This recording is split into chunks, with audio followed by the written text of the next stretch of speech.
You are listening to Ukraine 242. We bring you interview subjects from all walks of life in wartime in Ukraine. Thanks to all our listeners around the world. Welcome to Ukraine 242, a weekly program that features interviews with experts, key people on the ground in Ukraine and around the world, responding to events and issues since the Russian invasion. I'm your host for today, Ursula Ruedenberg. I bring you the continuation of a conversation recorded last week with Aka Zarkua, a Georgian journalist and Georgia Correspondent at Eurasianet and Alya Shandra, Executive Editor-in-Chief in Euromaidan Press, a free speech media group in Ukraine. Aka was in Tbilisi, Georgia, and had just come from the streets where he was covering the mass demonstrations that have been occurring there. On Tuesday, May 14th, Georgia's Dream Party, the ruling party in Parliament, passed a law known as the Foreign Agents Law. This law is seen as a threat to Georgia's aspirations to join the European Union and became the catalyst for growing protests against Georgia's increasingly authoritarian government. Alya Shandra was calling from Kyiv, Ukraine. At Euromaidan Press, she and her associates were part of Ukraine's own massive popular revolution in 2014, known as the Euromaidan protests, or the Revolution of Dignity. This Ukrainian revolt resulted in a change of government in Ukraine when the pro-Russian president Yanukovych fled the country. Comparisons have been made between what is happening now in Georgia and that pivotal Ukrainian uprising. Alya and Aka, who are both remarkable people, stayed up deep into what was night for them to talk over the realities of authoritarianism and the meaning of popular rebellion. At the beginning of this show, I briefly repeat some of last week's conversation just to give context, but after that we take a deep dive into the big geopolitical story that Aka and Alya are living firsthand. We start out by reviewing the so-called Russian law that has triggered mass rebellion in Georgia. This law is being brought forth by the ruling party of the Georgian parliament. Give us a description of the Dream Party and the current political leadership in Georgia. Bidzina Ivanishvili, the founder of Georgia's ruling party, is effectively a Russian oligarch. His fortune is like $5 or $6 million. And here I should mention that after Russia's full-scale invasion of Ukraine, the rhetoric of our government really sharply changed and made a huge shift, because after the Russia's full-scale invasion in Ukraine, Georgian leadership started talking about global war party conspiracy. They don't name what country, what organizations are there, or what kind of entities even that. But what they are saying is that this is a group of powerful people who wanted to drag Georgia into the war with Russia. So that was the rhetoric which was preceding the introduction of this law of the foreign agents. First time. It was introduced in the spring of 2023, but here in Georgia, one of the biggest concerns among the population is our continuation of our integration into Europe. The European Union has said this law flaunts European values and that it would endanger Georgia's status as a candidate for entry into the European Union. Yeah. So this law was met by resistance from Georgia's civil society, Georgian media, and Georgian population. There was a week-long standoff in the streets of Tbilisi last year in March, and at the end of the week, the government decided to step back, and they made a promise that they will not introduce this law again anytime. But fast forward, the Georgian government have been able to acquire candidacy from European Union for membership. But what we are seeing now, they introduced the law again, and now we are seeing protest rallies. Even government didn't anticipate protests of such scale, because what we are seeing now in the streets of Georgia is that protests are decentralized, and it's really autonomous, and no political party has control. So you're saying it's bona fide popular movement? Yeah, I mean, it's really a popular movement, and we are seeing that every layer of society somehow participates. And what happens now? This becomes a law, but President Salome Zurabishvili will veto it, and there will be 10 days window where some changes in the law is possible. And what we are seeing from Georgian Dream Party officials is that they are saying that their really incorrect law if someone would have some meaningful suggestions. But what we are seeing is that they are really determined to pass this law. And technically, parliamentary majority can easily override this veto. So that is less of a compromise effort than a stall tactic? I don't know. I mean, I don't think they have anticipated protest at such scale. Yeah. In my view, if you're asking my take, they're trying to blindfold people. Okay, guys, we will take this legislation and now it will become a law, but we will make some changes there and probably law will be not enacted immediately. But Georgian Dream Party wants to pass this legislation into a law.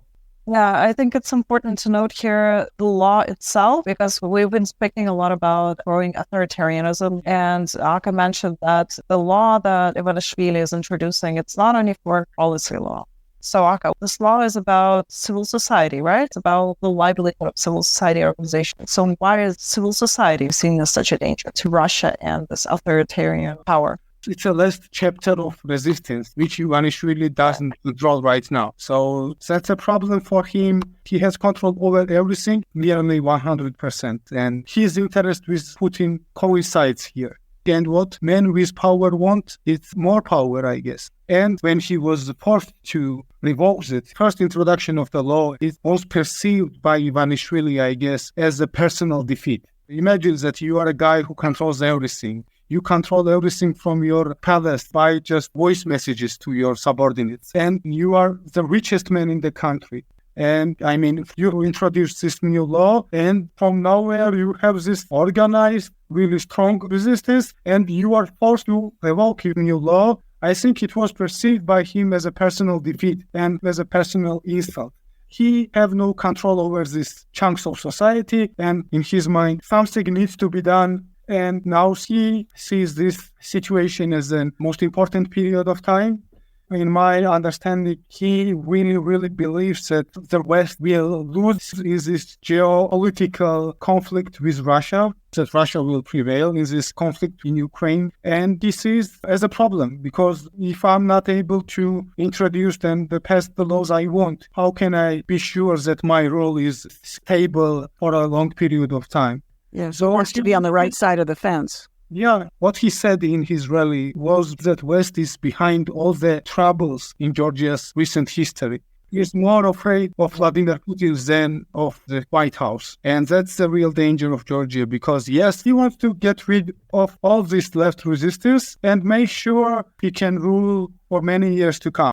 And Ivanishvili chose the really right moment to introduce this law, because options for opposition and protesters are really limited in this time period. Even if we can imagine that somehow this protest will need political leadership and someone will emerge from this process, or existing politicians will assume this role, opposition can't demand elections because elections are due in October. At the other hand, you can't conduct full political campaign, and there will be much small capacity for non-governmental organizations to make a report about different problems this process has, because there will be little media left to cover this, because someone will already be in the prison. Ivanishvili is trying to break this resistance. Elections somehow always increases weaknesses of authoritarian regimes. And what Ivanishvili is trying right now here is to don't allow these weaknesses to go to election circles. If he passes this law, he will come out the winner of this process. And after this, it will be much more difficult for opposition to organize and defeat Ivanishvili in election, considering all the resources, all the repressive apparatus that he has control over. A parallel that comes to mind as you were describing, Aka, how the Georgian dream and Ivanishvili managed to seize power. This is a clear parallel with Euromaidan, because leading up to the Euromaidan revolution, Yanukovych and his party regions, they also concentrated power we're seeing this parallel with growing authoritarianism, decline in democracy. And because of that, people in power can make choices that the population does not support. And this is exactly what happened with Euromaidan. And now in Georgia, we're seeing this. A decline in democracy happened. Somebody seized power for themselves. And yeah, I was wondering, Aka, over all of these years, I know that Russia had used the topic of Euromaidan as a scarecrow to scare populations in post-Soviet republics. Like, if you dare to protest, this is what will happen to you. In other words, if you protest, Russia will invade? Russia will punish you, yeah. There will be a punishment, and punishment is Russian invasion. Was that analogy made in Georgia after Euromaidan?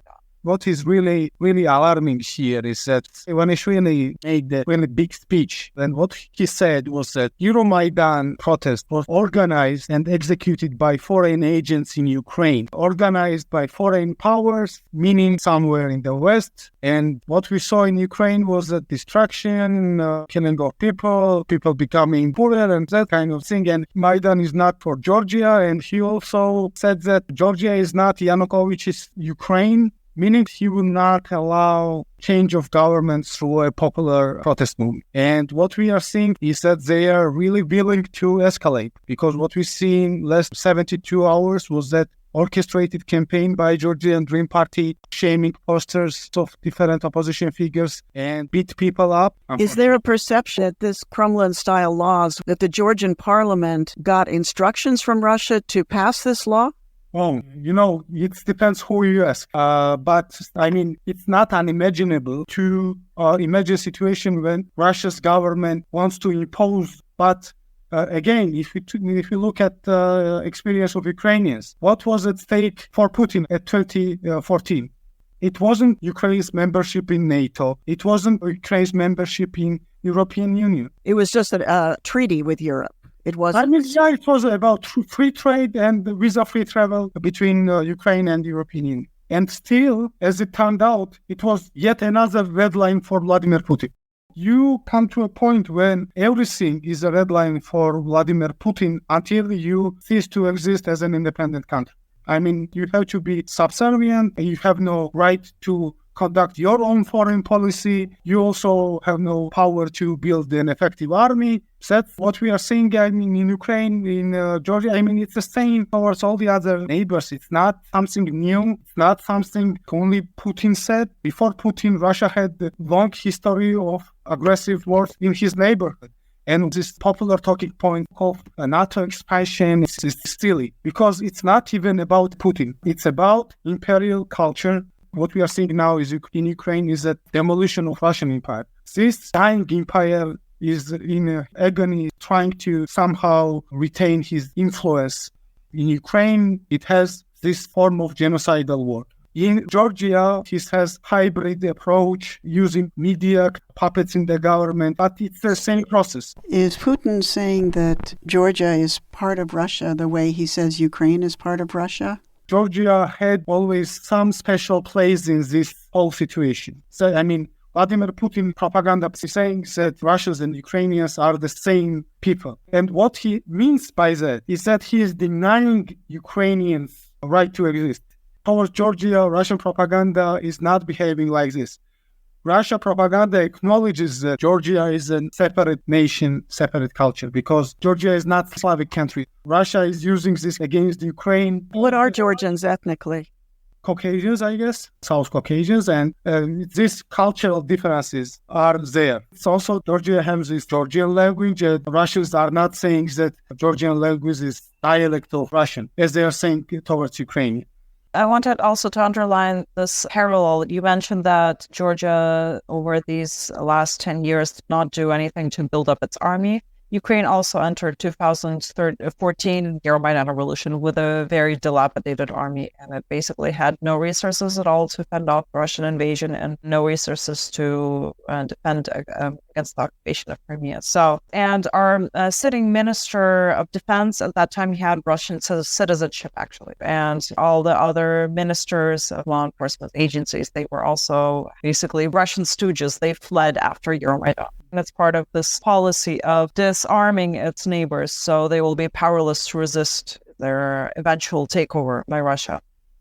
Here in Georgia, we have no self-confidence that we can effectively deter Russia, and it's not a happy place at all. I don't know what final of this process is. We don't know what actions of Russia will be, and Georgia is a small country. It's effectively unimaginable to build an army big enough or effective enough to sustain war with Russia even for 1 month. Well, and our government did nothing to improve the situation. But what you can do in this situation is really to work as much as possible to grow your own army, to grow your own resources, and make it as painful and as costly for Russia, especially in the situation where West has no effective tool to stop Russia if Russia somehow decides to act. And that's the main risk Georgia facing right now, and it's really a country at the crossroads.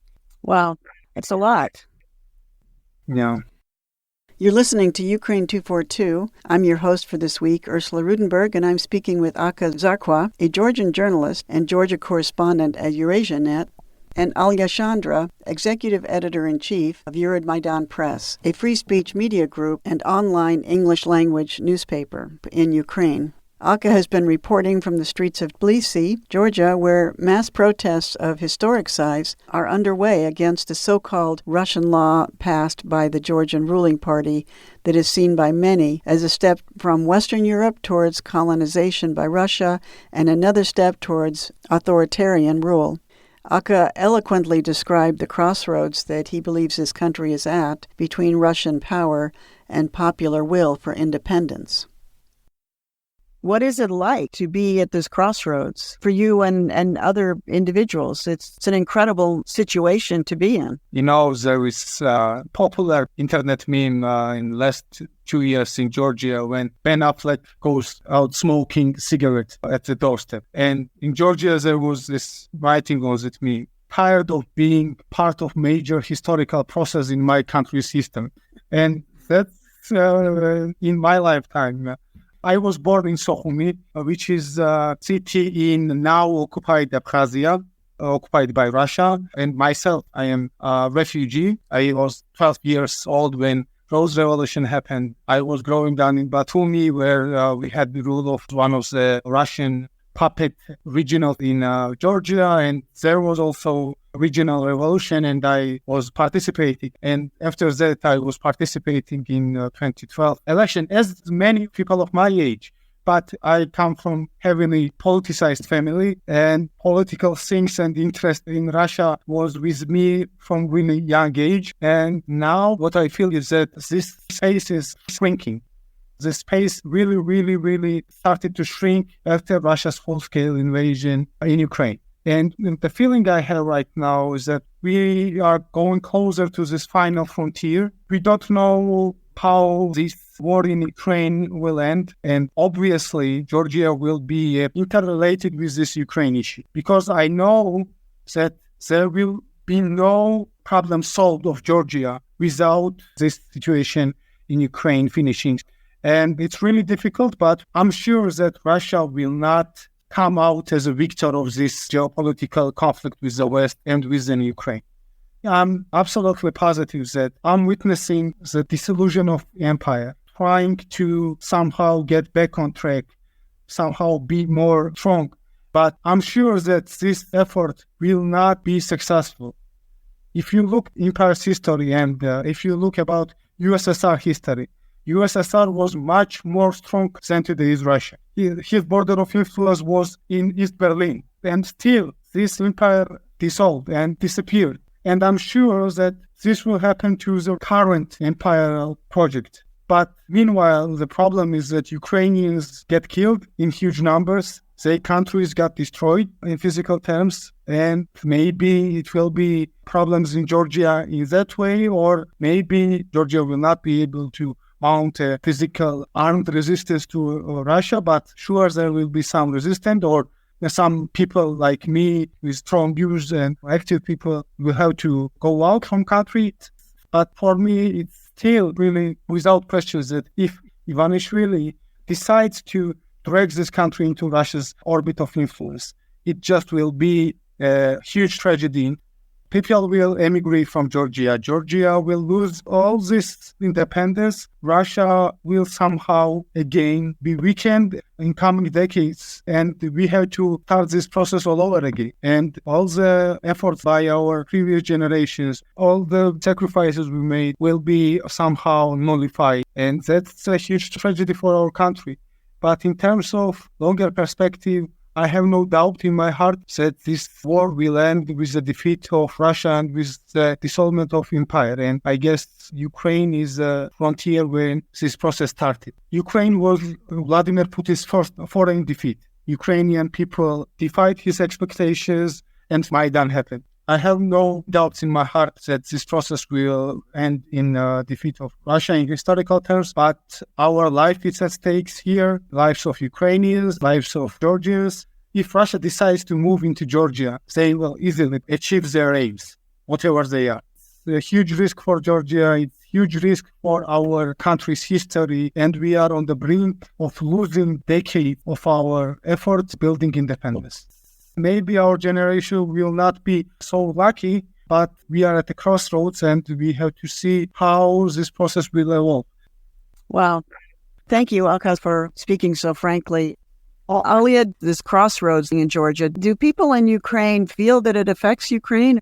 Well, I feel that it's part of this great story that we're part of. The story of the dissolution of the empire and how it tries to hang on to all of its former colonies with all the ways that it can. So with no question, Georgia is definitely part of this big story that Ukraine is part of. As Aka said, we are the frontier right now of the dissolution of this empire. I believe that Ukraine should support the Georgians in any way that they can, because it takes a lot of courage to stand up to an authoritarian government, especially when you don't know what the outcome will be, but you just know that you have to defend your future. Every protest rally here has huge amount of people with Ukrainian flags. And if you look at the number of foreign individuals fighting in Ukrainian army, the Georgian soldiers are one of the biggest. Yes, they are. I mean, here in Georgia, we perceive Ukraine war not as war of somewhere we don't know where. I mean, we perceive the Ukraine war as very much our own war, but still, it's not the Georgians dying under our Russian rockets and bombs, and it's really difficult to somehow to compare to Ukraine. I don't want to exaggerate danger we are in Georgia, and it is unimaginable for me that happened to Georgia is a fraction that already happened to Ukraine. This point that both of you are making about this being an expression of popular will, not external manipulation. I mean, in the United States, our history is the history of European imperialism. The United States is an imperialist country, economically and militarily. So how do you feel so sure that this is not infiltration from the West?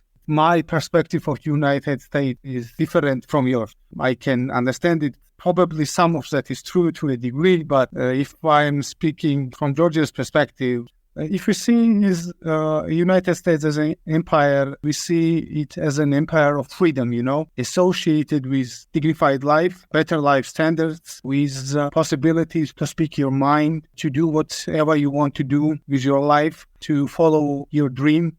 I want to say that America has no right for isolate himself. I mean, American imperialism may be not a good thing, but in the world there are worse things than American imperialism, much more worse. So please consider this when you think about your history. And I know there was a huge problems, but there is countries and places in the world where America is perceived as the only hope or biggest hope for their independence and for their freedom. But how I know it's not organized by foreign powers? Trauma of war is really fresh in Georgia's... Because of the war with Russia in 2008. This trauma is really fresh, and Russia's full-scale invasion in Ukraine only opened up this trauma for us again. And that's why Georgia's population remains hugely pro-Ukraine. But in the last 2 years, one of Ivanishvili's big successes is that he frightens people with imaginable war. What he's saying is that if I will not be in the government, war is inevitable. War with whom? War with Russia. Look what happened with Ukraine. if I'm not here, Russia will invade. So this was the Georgian Dream Party's main propaganda line over the course of last 2 years, that only they can manage this situation and any change in the government will end in the warlike situation with Russia. So they're kind of playing it both ways. They're saying that there's a threat from the West and there's a threat from Russia. Of course, I mean, Bitina Ivanishvili has messages on both ends, but despite this propaganda, that war will be inevitable if we will not be in the government, and despite this frightening campaign and escalation campaign from the government, we are seeing that even more people are coming to the streets. And Georgia is a really small country. And I personally saw what they've been able to organize. And believe me, we are seeing the activist self-organization and autonomous thing. It's not possible to organize it. I just wanted to add a little bit to your question about how can we be sure that this is not some Western governments inspiring these protests. There are very many parallels to Euromaidan because we had a lot of accusations that this was a CIA plot. Aka mentioned the creativity that real protests carry. When people really believe in an idea, you can feel it in everything that they do, in the initiatives that they create, and in the power of the protests. It's really impossible to engineer and put up a theater of any mass protest that will have quite the power that we are seeing right now in Georgia and in Ukraine. I have studied leaked emails of Vladislav Surbo, this gray cardinal of Kremlin, that was actually trying to engineer these sort of popular protests in Ukraine with Russian backing after 2014 occupation of Crimea. And always it was the story of you need to pay the participants. You need to always approve what they're going to do. You need to organize all of these moments. And the result was always, you can feel that it was not genuine. And it had this inauthenticity, and where you can see creativity and people taking part in the protests and supporting them in all possible ways. That is an expression of authenticity. So for everybody listening, the way you can tell a genuine protest, self-organization, creativity, and just the feeling of authenticity and power that it carries. And I saw it with my own eyes. Bidzina Ivanishvili came out with 20-minute speech at the rally organized by ruling party. They bring people from all the regions, and I went there to see what's happening. And I saw people even forget to clap. And because of it, Georgian Dream Party has pre-recorded clap installed, and it reminded people to clap. You can see the inauthenticity. It's in the air, and it's nothing like we are seeing right now. Thank you, and have a good night. Thank you, Alya and Ursula. Thank you for your interest. And I have to say that this is only possible because of Ukrainian resistance and heroism we are seeing over the course of last 2 years. Thank you so much. You've been listening to Ukraine 242. Many thanks to our guests, Aka Zarkua, Georgia Correspondent at Eurasianet, and Alya Shandra, Editor-in-Chief of Euromaidan Press. Aka was calling from Tbilisi, Georgia, and Alya was in Kyiv, Ukraine. Euromaidan Press is an online English-language free-speech Ukrainian newspaper and can be found at Euromaidan Press. You've been listening to Ukraine 242. Many thanks to our guests, Aka Zarkua, Georgia Correspondent at Eurasianet, and Alya Shandra, Editor-in-Chief of Euromaidan Press. Aka was calling from Tbilisi, Georgia, and Alya was in Kyiv, Ukraine. Euromaidan Press is an online English-language free-speech Ukrainian newspaper and can be found at euromaidanpress.com. EUROMAIDAN press.com.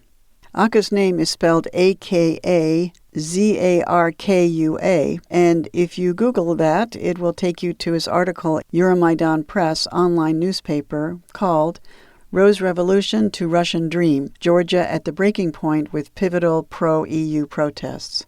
I've been your host, Ursula Ruedenberg. I appreciate how much time they gave to recording this show, and I thank you for listening to Ukraine 242.